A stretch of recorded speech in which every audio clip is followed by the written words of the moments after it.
Sebelumnya izinkan saya untuk memperkenalkan diri terlebih dahulu. Perkenalkan, nama saya Ahmad Iskandar Saputra dengan nomor NIM 20 IP23 163.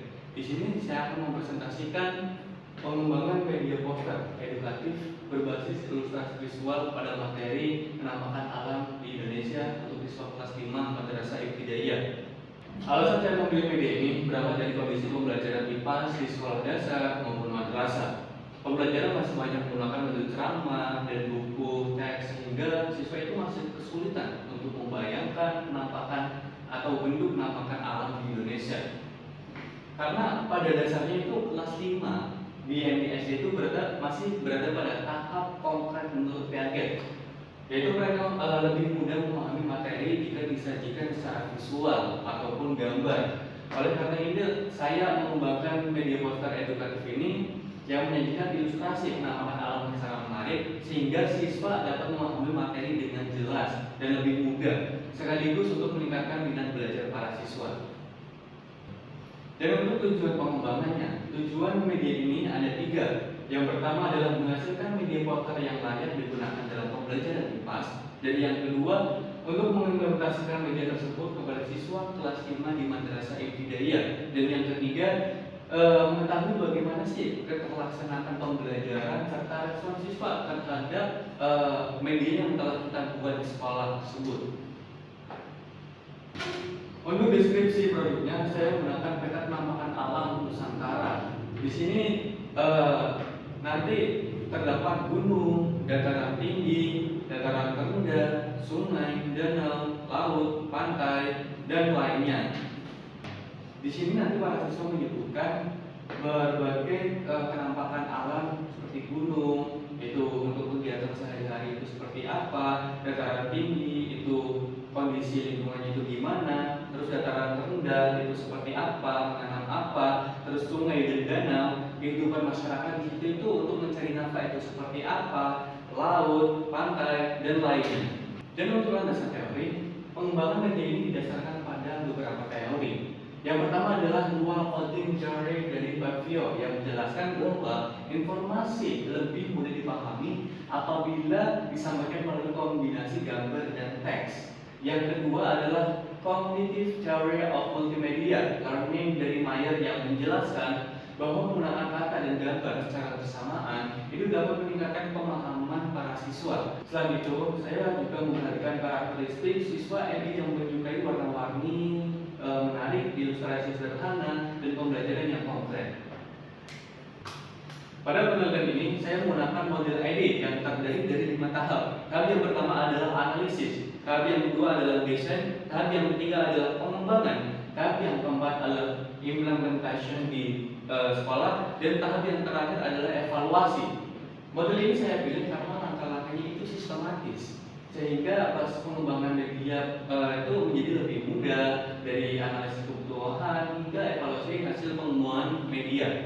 Pada analisis ini, pada tahap analisis, saya mengidentifikasi kebutuhan pembelajaran. Hasil analisis menunjukkan bahwa siswa membutuhkan media yang mampu menampakkan atau memvisualkan penampakan alam Indonesia itu secara nyata. Saya juga menganalisis karakteristik siswa kelas 5 yang berada pada usia 9-10 tahun, sehingga media yang digunakan itu harus menarik, sederhana, dan mudah dipahami. Dan selanjutnya adalah tahap desain. Pada tahap desain, setelah analisis selesai, saya merancang media poster dengan konsep peta penampakan alam. Poster ini dirancang untuk menggunakan ilustrasi panorama yang menghasilkan gunung, dataran tinggi, dataran rendah, sungai dan danau, pantai, laut, dan yang lainnya. Saya juga menyusun storyboard sebanyak 8 adegan agar alur penyampaian materi itu menjadi sistematis.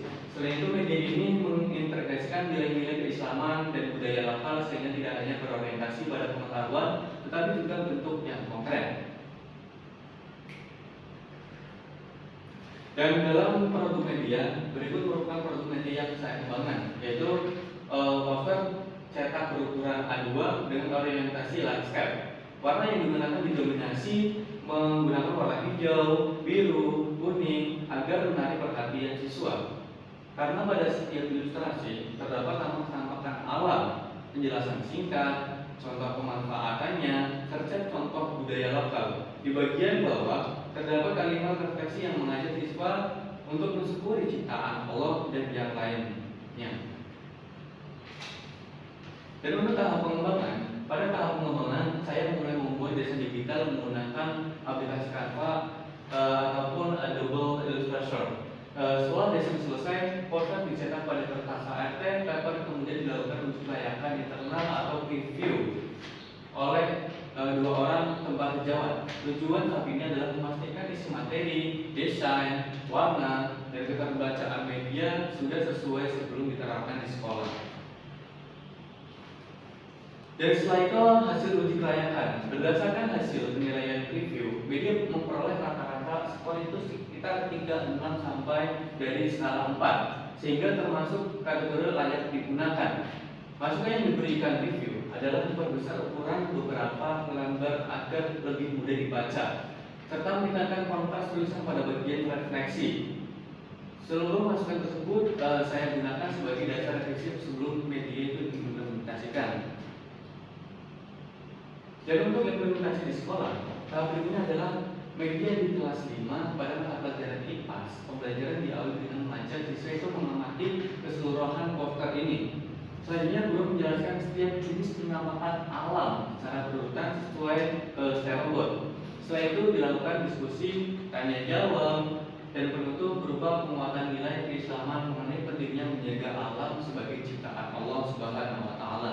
Untuk kelebihan dan kekurangan, media ini memiliki beberapa kelebihan. Kelebihan yang pertama adalah mampu memvisualkan materi secara konkret. Yang kedua adalah mudah digunakan tanpa memerlukan perangkat elektronik. Dan yang ketiga adalah mengintegrasikan nilai keislaman dan budaya lokal. Namun media ini juga memiliki keterbatasan. Untuk poster bersifat statis sehingga penjelasan masih sangat bergantung pada guru. Selain itu, siswa yang duduk di bagian belakang terkadang itu sangat kurang jelas untuk melihat. Jadi untuk kendala tersebut nanti para siswa yang di belakang disuruh untuk maju ke depan agar poster itu dapat dilihat dengan baik dan jelas. Sehingga pada pengembangan berikutnya dapat dibuat versi yang lebih kecil untuk setiap kelompok, ya mungkin nanti bisa dibagikan satu anak satu poster gitu. Jadi untuk pembagian itu merata. Jadi untuk anak-anak itu bisa melihat semua poster yang kita buat. Jadi kesimpulannya, berdasarkan seluruh proses pengembangan dapat kita simpulkan bahwa media poster edukatif berbasis ilustrasi visual ini berhasil kita kembangkan menggunakan model ID. Hasil uji kelayakan menunjukkan media berada pada tahap kategori yang layak digunakan. Implementasi di kelas juga menunjukkan bahwa media ini mampu membantu siswa memahami materi penampakan alam Indonesia serta memperoleh respon positif dari siswa. Dengan demikian, media ini menjadi alternatif itu. Media menjadi pembelajaran IPAS di kelas 5 Madrasah Ibtidaiyah. Kami menyadari bahwa produk yang telah kami buat itu memiliki kekurangan, sehingga kritik dan saran yang membangun sangat kami harapkan untuk memperbaiki pembuatan nanti di masa mendatang. Terima kasih atas perhatian Ibu dosen dan teman-teman semuanya. Kurang lebih mohon maaf. Saya akhiri. Assalamualaikum warahmatullahi wabarakatuh.